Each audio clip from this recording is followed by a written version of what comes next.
Dark psychology ये शब्द सुनते ही लोगों के दिमाग में manipulation, mind control, toxic people और डेंजरस ट्रिक्स जैसी चीजें आने लगती हैं।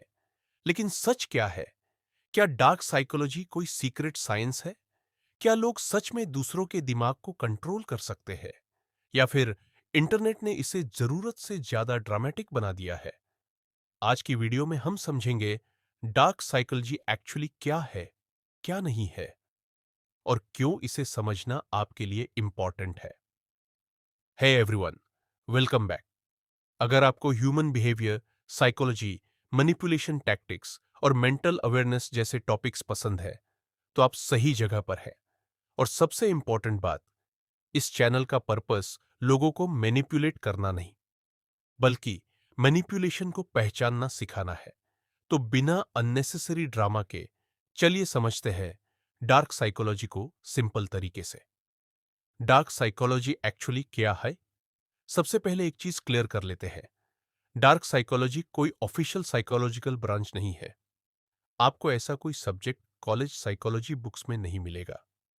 असल में ये एक पॉपुलर इंटरनेट टर्म है जिसका इस्तेमाल उन साइकोलॉजिकल टेक्निक्स के लिए किया जाता है जो लोगों को इन्फ्लुएंस, मैनिपुलेट या इमोशनली कंट्रोल करने के लिए यूज होती है। मतलब, जब कोई इंसान साइकोलॉजी की अंडरस्टैंडिंग का यूज करके किसी के थॉट्स, इमोशंस या डिसीजंस को अपने फेवर में मोड़ने की कोशिश करता है, उसे लोग जनरली डार्क साइकोलॉजी कह देते हैं। रिलेटेबल एग्जांपल, मान लो कोई इंसान आपको बार बार गिल्ट फील करवाता है ताकि आप उसकी बात मान लो, या कोई इंटेंशनली आपको कंफ्यूज्ड रखता है ताकि आप खुद पर डाउट करने लगो। ये फिजिकल कंट्रोल नहीं है, ये इमोशनल और साइकोलॉजिकल इन्फ्लुएंस है। और यही रीजन है कि डार्क साइकोलॉजी डेंजरस हो सकती है, क्योंकि कई बार आपको पता भी नहीं चलता कि ये हो रहा है। सेक्शन 2, डार्क साइकोलॉजी क्या नहीं है। अब सबसे इंपॉर्टेंट पार्ट, इंटरनेट पर डार्क साइकोलॉजी को अक्सर ऐसे दिखाया जाता है जैसे कोई मैजिकल माइंड कंट्रोल पावर हो। जैसे 10 सेकंड्स में किसी को कंट्रोल करो, किसी को अपना स्लेव बनाओ, आई कांटेक्ट से ब्रेन हैक करो। रियलिटी इतनी ड्रामेटिक नहीं होती। कोई भी इंसान आपके दिमाग को रिमोटली कंट्रोल नहीं कर सकता। ह्यूमन बिहेवियर बहुत कॉम्प्लेक्स होता है। हर व्यक्ति अलग सोचता है, अलग रिएक्ट करता है। साइकोलॉजी इन्फ्लुएंस कर सकती है, लेकिन फुल कंट्रोल नहीं। और ऑनेस्टली, कई वीडियोस फियर क्रिएट करने के लिए चीजों को एग्जैजरेट करती है। इसलिए अवेयरनेस जरूरी है, पैरानोया नहीं। Section 3, common dark psychology tactics. अब बात करते हैं कुछ रियल टैक्टिक्स की जो लोग नोइंगली या अननोइंगली यूज करते हैं। एक, गिल्ट ट्रिपिंग। ये तब होता है जब कोई आपको इमोशनली गिल्टी फील करवाकर कंट्रोल करने की कोशिश करता है। जैसे, मैंने तुम्हारे लिए इतना किया, या ठीक है, मैं ही गलत हूं। डायरेक्ट डिमांड नहीं होगी, लेकिन आपको इमोशनली प्रेशर फील होगा। 2, गैसलाइटिंग। ये बहुत डेंजरस टैक्टिक है। इसमें कोई इंसान आपकी मेमोरी, फीलिंग्स या रियलिटी पर डाउट करवाने लगता है। जैसे, तुम ओवर रिएक्ट कर रहे हो, ऐसा कभी हुआ ही नहीं। धीरे धीरे इंसान खुद पर ट्रस्ट करने लगता है। 3, लव बॉम्बिंग। शुरुआत में बहुत ज्यादा अटेंशन, अफेक्शन, कॉम्प्लीमेंट्स, ताकि इमोशनल अटैचमेंट जल्दी बन जाए। फिर बाद में वही अटेंशन कंट्रोल टूल बन जाती है।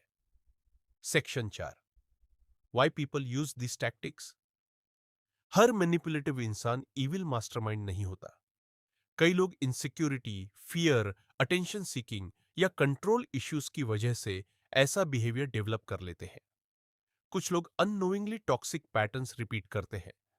इसका मतलब बिहेवियर सही नहीं हो जाता, लेकिन इसे समझना जरूरी है, क्योंकि अवेयरनेस का मतलब सिर्फ दूसरों को जज करना नहीं, खुद को भी अंडरस्टैंड करना है। Section 5, how to protect yourself. अब सवाल आता है, अगर मैनिपुलेशन सटल होती है तो बचें कैसे? सबसे पहला step, pause before reacting. Manipulation अक्सर इमोशनल रिएक्शंस पर काम करती है। अगर कोई आपको जल्दी डिसीजन लेने पर फोर्स करे या गिल्ट फील करवाए, तो तुरंत रिएक्ट मत करो। दूसरा, ट्रस्ट पैटर्न्स, नॉट वर्ड्स। लोग क्या बोलते हैं उससे ज्यादा इंपॉर्टेंट है बार बार क्या करते हैं। और तीसरा, हेल्थी बाउंड्रीज। हर नो सेल्फिश नहीं होता।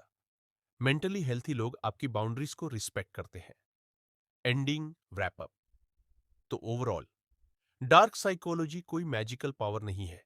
ये बेसिकली साइकोलॉजिकल इन्फ्लुएंस और मैनिपुलेशन की टेक्निक्स है जो रिलेशनशिप्स, फ्रेंडशिप्स, वर्क प्लेसेस कहीं भी दिखाई दे सकती है। और इसका पर्पस डरना नहीं होना चाहिए, पर्पस होना चाहिए अवेयरनेस। क्योंकि जब आप ह्यूमन बिहेवियर समझने लगते हो तो इमोशनली स्ट्रॉन्गर डिसीजंस लेना आसान हो जाता है। अगर आपको ऐसी साइकोलॉजी बेस्ड वीडियोस पसंद है जहां हम ह्यूमन बिहेवियर को प्रैक्टिकल और रियल तरीके से समझते हैं, तो चैनल को सब्सक्राइब करो और कमेंट्स में बताओ कौन सी मैनिपुलेशन टैक्टिक आपको रियल लाइफ में सबसे ज्यादा देखने को मिलती है। I will see you in the next video.